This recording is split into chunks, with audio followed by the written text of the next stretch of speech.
Quinnipiac men's ice hockey faced off against the 6th-ranked North Dakota Fighting Hawks this past weekend. How did they fare? Plus, it was a rematch of last season's MAC title game as the Bobcats took on the Monmouth Hawks in Hamden. What was the result this time? And we'll be joined by men's basketball beat reporter Jack Main for his take on the scariest teams in the MAC. All this and more on a special Halloween edition of Sports Paws starting right now.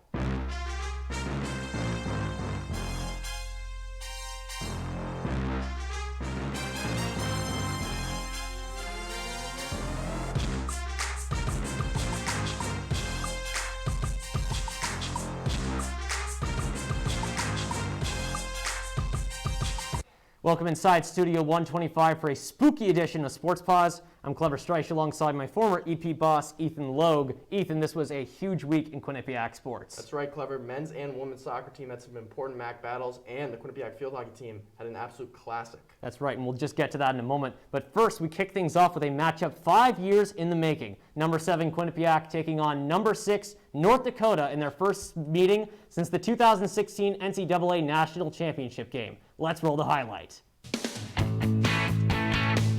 It's the first home game with fans since February of 2020. Number 7 Quinnipiac taking on number 6 North Dakota. Let's jump into the first period of action here. Matteo Costantini forces a turnover and finds the back of the net. Boom, big goal. North Dakota leads 1-0. Later on in the first, Quinnipiac would answer. Brendan Less finds Oliver Chow on a 2-on-1 rush. Chow first goal ever as a Bobcat. This game is tied 1-1. Beautiful pass. Now going into the second period of action, Ethan Lay finds Joey Cipollone for this backhanded shot in the high slot. That goes in. Quinnipiac takes their first lead of the game 2-1. Later on in the second, it's Lay to Lombardi to Jaden Lee up at the hash marks, and that is a power play goal in the one-timer. Quinnipiac up 3-1.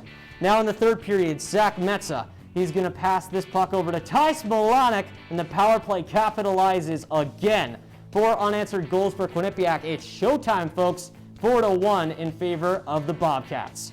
A North Dakota goal and Quinnipiac empty netter would follow after this, giving Oliver Chow a 2-goal performance in his first game on Bobcat home ice. That would make the final score 5-2 in favor of Quinnipiac. They take a big win over number 6 North Dakota. Following an impressive opening night win in Hamden, the Bobcats look to complete the weekend sweep on Saturday. Let's check the tape to see if they were able to do so. Quinnipiac, like I said, looking to complete the weekend sweep against the 6th-ranked North Dakota Fighting Hawks. Bobcats, like you just saw, coming off an impressive 5-2 win on Friday. Let's jump right into the play. First period of action, and after an initial Marcus Chorney point shot is stopped, Oliver Chow is able to keep the puck alive before Captain Wyatt Bongiovanni taps it in, giving the Bobcats the lead. Still in the first, and now it's North Dakota's captain making his presence known. Mark Senden scores on the snapshot after a costly turnover from goaltender Dylan St. Cyr. We were tied at 1 at the break. Second period of play, Fighting Hawks on the power play. And it's Jake Sanderson throwing a pass into the slot. After a mad scramble in front of St. Cyr, the puck winds up in the back of the net. As North Dakota's Jed Caulfield is able to push it in. However, the play would be reviewed for goaltender interference, but upon further review, it was determined it was a good goal. North Dakota up 1 after 2. Third and final period of play, and it's North Dakota staying relentless. Sanderson proving why he went 5th overall in the 2020 NHL draft. He sets up Connor Forth for the one-timer, and he buries it. 3-1 North Dakota, and now proved to be the final tally of the game. North Dakota wins and avoids the weekend sweep. Well, it's a new week, so that means an updated USCHO poll. And the Quinnipiac men's ice hockey team continues to trend upwards following the weekend split against the 6th-ranked North Dakota Fighting Hawks. The Bobcats were able to jump over North Dakota and landed at number 5 in the nation. The Bobcats received 738 points, which is just 1 more than what North Dakota received. St. Cloud, Michigan, Minnesota State, and Minnesota Duluth are currently the top 4 teams in the nation. The 5th-ranked Bobcats are set to take on Holy Cross tomorrow in Hamden. Men's soccer welcomed Monmouth back to Hamden for a rematch of last season's MAC championship game, where Quinnipiac fell 1-0. Can the Bobcats get revenge over the Hawks? Let's find out. Quinnipiac men's soccer hosting the Monmouth Hawks in MAC action at home this past Saturday. After dropping their last 2 matchups, can they get back on track? Let's jump into the first half action right here. Bobcats are going to start the game off strong. It's going to be David Brisedo. He dishes this ball off to Brog Austin, who puts it into the back of the Monmouth net. and Bobcats take a 1-0 lead early on the match. Look at that celebration right there. Love to see it. Jumping ahead to the 9th minute, Brogosson has another opportunity. A penalty kick stopped by a sprawling Sean Murray. Score remains 1-0. Here's Sam McCann. He receives a beautiful go-ahead pass, but his shot also denied by Sean Murray. He's on fire. 28th minute now, Ben Sikowski for Monmouth puts a free kick into the upper corner of the Bobcats net. And look, there's the backflip. It's going to be tied 1-1 going into the half. Second half action right here. Streaking Sam McCann beats one defender but puts it just to the right of the Monmouth net. That's just wide. 60th minute. David Bracedo intercepts the pass, is alone with the keeper but cannot capitalize. And moments later, Paulo Suarez steps up for the second Bobcats PK of the game. He can't put it in the back of the net though. And in the 88th minute, Rom Wasserman crosses the box. Jason Budai gets the rebound. And Bobcats take the lead in the dying moments of the match. They end up holding on to defeat Monmouth 2-1. And the Bobcats will be back in action on Wednesday in Fairfield with just 3 games to go in the regular season. With a big win over Monmouth now under their belts, the men's soccer team remains focused on regrouping and pushing for a MAC playoff spot. Q30 Soccer beat reporter Roberto Casillas has more. With their backs against the wall and on the outside looking in on the MAC playoff picture, the Quinnipiac men's soccer team hosted the reigning champion Monmouth Hawks, desperate to keep their playoff hopes alive. Well, 90 minutes later, and they did just that with an 88th minute goal by Jason Budai. I was going to my mind, I said, I just got to touch the ball softly. As soon as I hit the ball, I knew the ball was going to go in, and coach always told me, like, my chances are going to come. Doesn't matter how much I play, and I just took my chance today. Yes, I was thinking about it from last night. I manifested it. I said, I'm going to come in today, I'm going to make a difference, and my chance came, and I took it. We've been in these games where you feel like those chances come, and eventually it's going to bite you right where you don't want to be bitten. And to get the goal, and Jason showed some great composure there to finish it off. And I was really proud of them. You know, we knew what we had to do, and as that game went on, we knew we had to keep doing more. Yeah. Honestly, we've said this from the beginning of the season, we can go as far as we want. It's just a matter of how we play. The games that we've lost, it wasn't because we were beat most of the times, it was more or less because we beat up ourselves. So if we continue to play like this, there's no doubt why, there's no reason why we shouldn't be able to go all the way. So much fun. I feel like last time we played them, it was what we did them today. So super excited, so happy. It was really a great game. A lot of fun for the fans. A lot of people turned up, so I was really happy, really happy.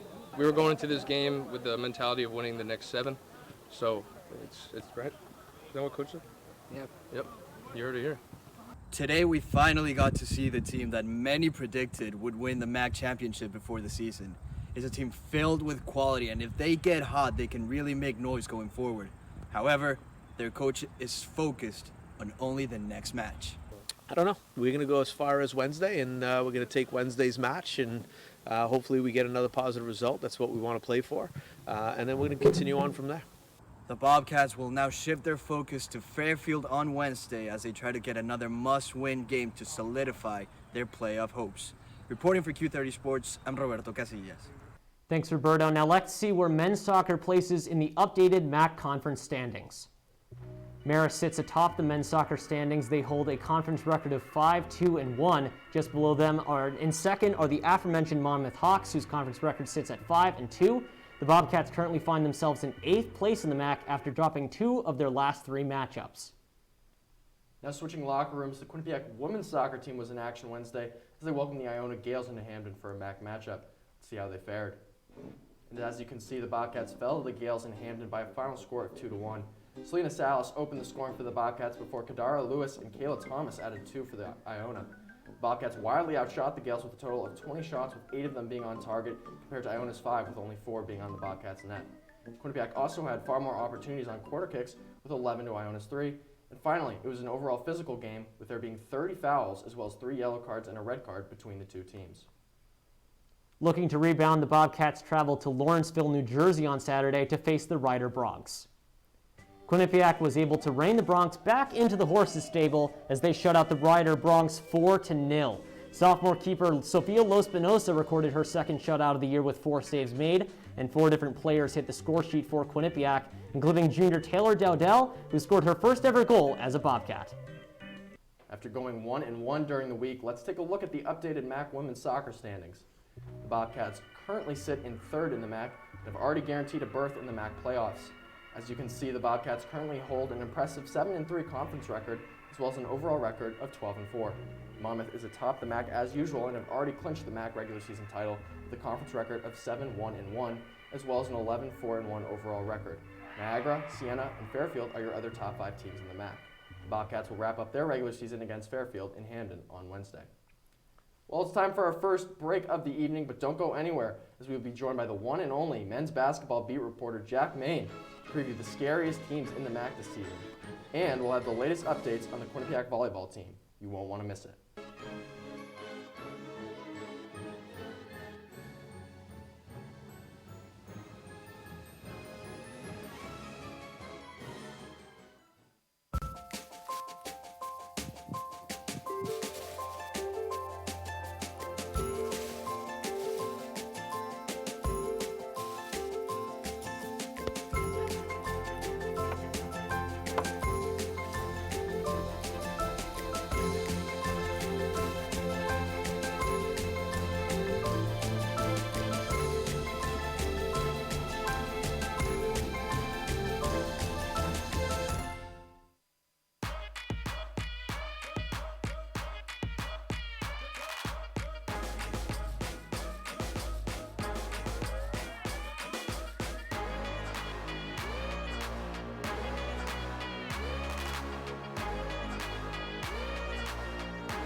I know what you're thinking.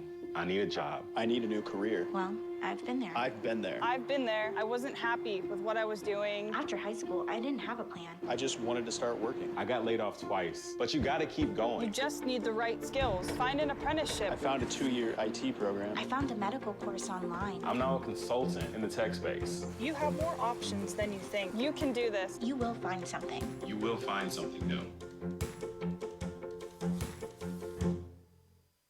Meet the scan, a simple procedure whose mission is to detect lung cancer early.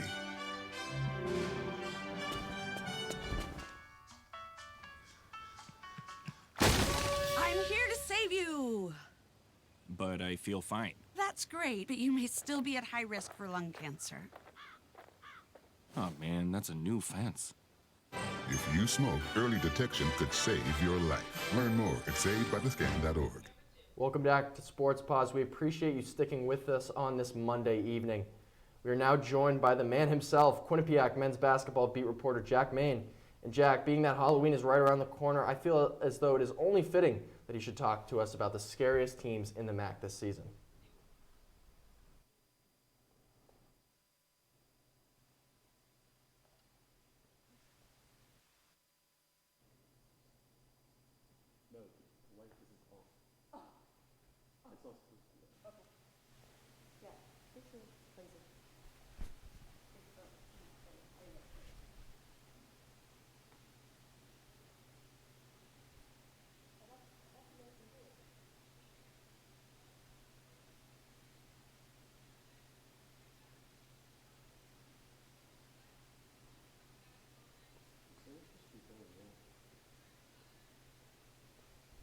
Staying on the topic of Quinnipiac men's basketball, we apologize for the technical difficulties, but 2 Bobcats were named to preseason All-MAC teams. Graduate students Kevin Marfo and Jacob Rigoni have been named to the preseason All-MAC second team. Rigoni announcing he would be returning to Hamden back in July for a 5th year with the Bobcats.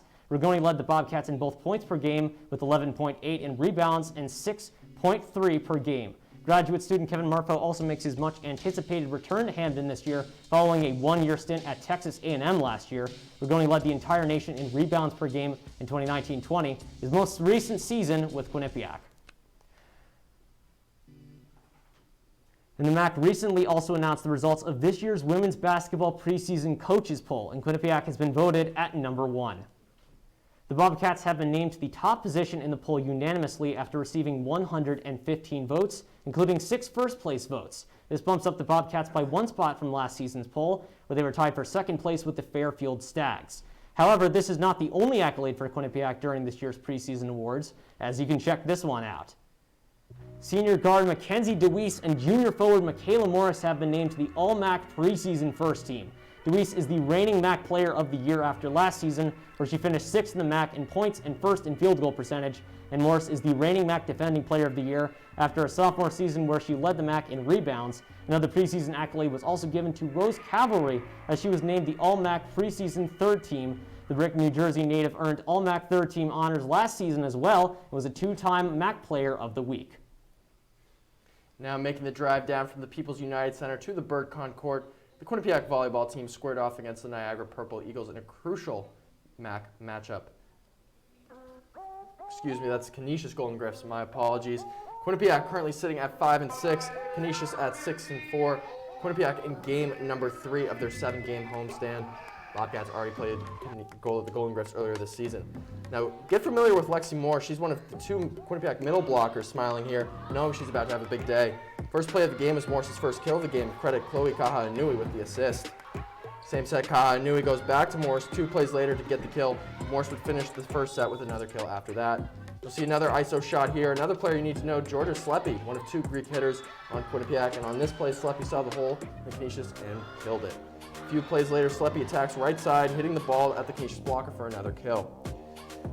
More Sleppy and Morse in set number 2. Hear the crowd noise after this Morse block. A few plays after that, Nicole Legg, a middle blocker setting. The reaction from the crowd after the Sleppy attack. Oh yeah, the team said after the game that energy helped them win. There was plenty of that in set number 2. Canisius down 2 sets trying to get back into it. One way to do that is through the service ace. Ella Luisa with her ace makes the score 23-21. Then Elle Schultz had some heat on this serve to win the set for the Golden Griffs. 2 of the last 3 Canisius points in set 3 were scored by aces. Now we're going to take a little flashback here.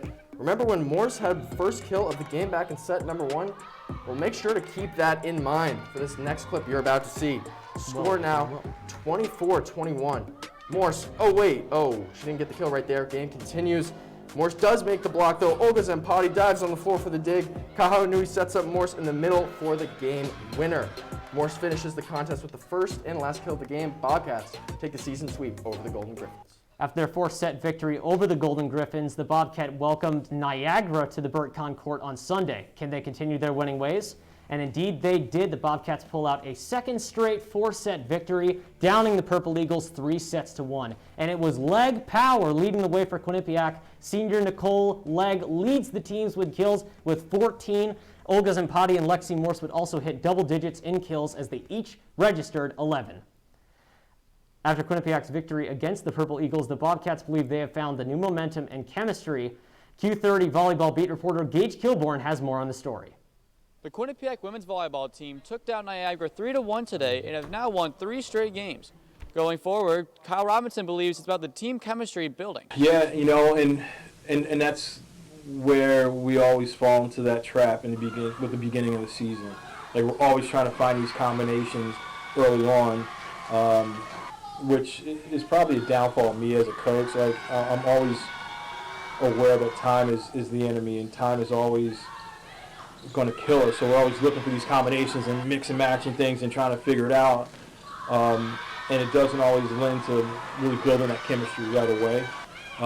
But we found a really nice combination that's working for us, moving some pieces, and you can see the chemistry really building between the setters and the attackers. But with middles, you have to build that chemistry and build that connection with your setters. So getting those extra reps with them in practice really helps build that connection because every middle kind of needs different things, just depending on height, jump, things like that. So they work really hard to connect that chemistry with us and so that we can really work well offensively. So, I heard yesterday Chloe and I are the dynamic duo now, but I completely agree with that. I thought that was great, but we just become really, really close, and like I was saying yesterday too, just coming from last year, even just last semester, because we didn't even play in the fall, just to see how far we've come in just 6 months is amazing, and they've just been leading so well. The Bobcats will be back here in these seats this Saturday as number 1 Fairfield comes into town. Reporting for Q30 Sports, I'm Gage Kilborn. Thanks, Gage. Great stuff as always. And again, we'd like to apologize for the earlier technical difficulties. We're going to give this a second shot. Q30's Jack Main standing by with, again, the scariest teams in the MAC this year. Hey guys, I apologize. We had a little bit of a scuffle out here. We got it straightened out now, and I'm not a big Halloween guy, but I broke out the orange tie just for Sports Paws tonight. Scariest teams in the MAC. Here we go. Starting off with number 3, I got to go with St. Peter's. Listen, Casey and Defo was just born to play basketball. 2-time MAC Defensive Player of the Year, and his defensive-led teams allow less than 61 points per game. That is the best in the MAC. But don't let his offensive game go unnoticed either. He was 6th in the MAC last year in points per game at 13.7. And to go along with his 91 blocks, which was 52 more than second place, who, by the way, was Seth Pickney, but he decided to go dip his toes in the sand at FIU. So Casey Ndefo might just walk his way into another MAC Defensive Player of the Year award. And where he lacks in his three-point ability, give it up for Daryl Banks III. Great number 2, shoots about 37% from deep. St. Peter's, watch out for those guys. They can make a run at the whole thing. Number 2, let's just go right up the road. You know, Kevin Marfo's back. Why not throw Quinnipiac into this mix? Now, again, I'm not going off the fact that this might be the team that wins the whole thing. These are just teams that you are overlooking because Quinnipiac could be scary. Nation's leading rebounder Kevin Marfo is back after a year at Texas A&M. A year under the belts of Luis Courtwright, who I believe is a dark horse MAC Player of the Year candidate, and Taimu Shinnery could mean that this team could score a lot of points this upcoming season. Brendan McGuire, I believe I would bump him from my starting 5 right now just because we haven't seen him live up to the name that we thought he was coming in. But you know what? Jake Rigoni's back. Kevin Marfo's back. These guys have been balling together since they were first years. Might as well run it back one more time before everyone has to dip for real life. And number 1, I can't not put Iona here. I mean, they're the whole reason why this list exists. They were a 9 seed in the MAC last year, and yet they were the ones that were dancing in March. You can never count a Rick Pitino-led team out.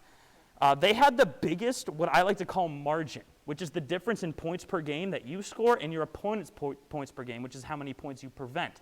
And they had the biggest margin in the MAC with 5.2 last year. That is a big difference. They can blow you out, and you won't even know that happened by a number 9 seed. They graduated Asante Gist and Isaiah Ross, but I'm not concerned because Nelly Jr. Joseph was a sophomore who put up 11, 8, and 1 in his first year. Give him the keys to the offense, and the Iona Gales will be back in March. We're going to toss it to a break, but the top 5 plays of the week are coming up. Stick with it right here on Sports Paws. With us, the Quinnipiac field hockey team was in action on Friday as they welcomed Big East opponent Villanova into Hamden. Let's see how they did. Quinnipiac and field hockey, a marquee Big East matchup. 2 teams coming together before the game to honor the life of Quinnipiac field hockey alumni Peyton Mickey. A really great moment right there, Clever. Absolutely. Very, very touching. Yes. And we're going to start off here in the first quarter. Junior forward Juliana Capello brings it in the offensive zone all alone. She fires one on net, and Villanova goalie Jordan McGinley gets a piece of it, but this one will trickle into the back of the net. Ball with eyes for sure. Bobcats up 1. Still in the first quarter, and it's Rachel Overlander shoots one, and it gets deflected, and Amanda Middleman finishes off. Bobcats and Wildcats even at 1. No scoring in the second, so we take you to the third quarter. Amelia Mazzarelli pushes one towards the front of the net that will bounce all the way in. Quinnipiac up 2-1. Back and forth we go. Villanova off the penalty corner. Sabine DeRuiter nets this one, and again we're back even. This time tied at 2. Third quarter still. This time QU off the penalty corner. Mazzarelli fires it, and Capello finishes it off. Beautiful goal. Bobcats up 3-2. Now we are going to head into the fourth and final quarter of play. Juliana Capello makes a nice pass across the net, and Lucia Pompeo taps it in. QU now up 2, biggest lead of the day for the Bobcats. However, Villanova brings it within 1 and is trying to force OT. Amanda Middleman, there's that name again, grabs a hat trick and keeps Villanova hopes alive. Now we're tied at 4 going into overtime. And Clever, who'd you turn to in this spot? Game on the line. I turned to Amelia Mazzarelli. That's right. You turn to Amelia Mazzarelli, your best player, weaves in and out and scores. Beautiful OT winner. Quinnipiac picks up the Big East win, winning by a final score of 5-4. Following the thrilling overtime victory, let's take a look at the updated Big East field hockey standings and where everyone lines up. And with the Big East Field Hockey Playoffs right around the corner, the Bobcats are still at the bottom of the barrel in the Big East with a 2-11 overall record and 1-5 conference record. Liberty is still a team to beat in the conference as they are currently undefeated in Big East play and have only lost 2 games this season. However, don't count out Old Dominion and UConn. Old Dominion sits just a game behind Liberty in the standings, and UConn, even though they are 9-9 overall, you can never count out the team who has won the past 9 Big East championships. We have to step out for one more quick commercial break, but when we come back, we will have a special Halloween top 5 for you, showing all the scary, great plays this week from Quinnipiac Sports, plus a look ahead of the week to come in Bobcat Athletics. Stick with us on Sports Paws.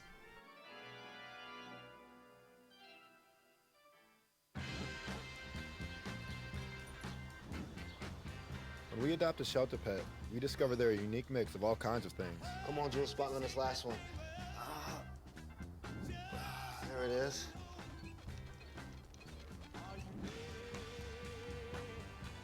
Keep going with it. Leo. They're a little bit of a lot of things, but they're all pure love. Honey, what I think you need is a socket wrench. I played JV basketball. I'm sorry. I don't think it looks right. This is good, and it's all good, baby. Is it really all good?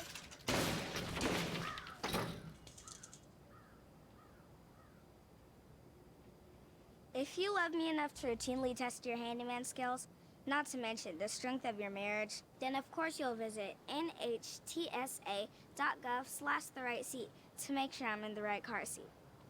I'm gonna call my dad. Maybe you can make retirement happen. After all, you made home ownership happen. Homeschooling yourself on loans, beefing up your credit score. So I'm pre-approved. You were like, yes! Sorry. Color coding listings, ticking boxes, and flushing every toilet in a 20-mile radius. Home sweet home.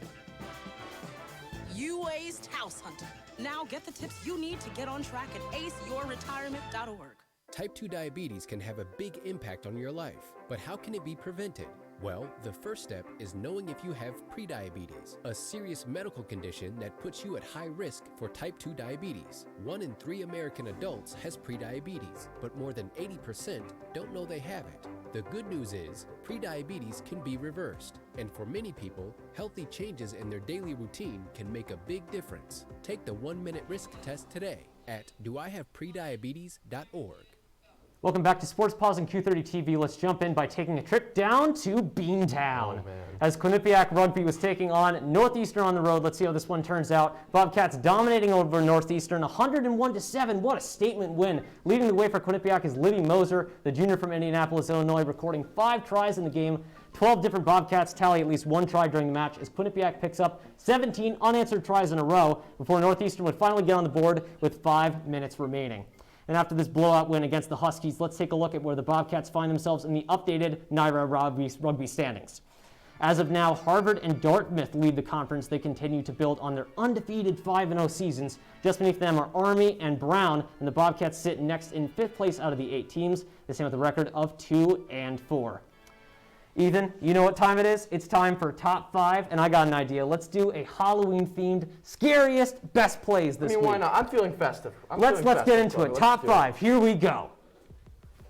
It's the top 5 plays of the week, Halloween themed. Let's take a look at play number 5. Canisius outside hitter Hannah Nelson is going to be blocked by both Alexandra Tenen and Lexi Morse. Ball goes the wrong way. Olga Zampati is there to save the play. She bumps into Kaanui and sets up Morse for the spike. Now we turn to play number 4. Bobcats captain Wyatt Bongiovanni gets in the action here as he sneakily puts the puck into the back of the net.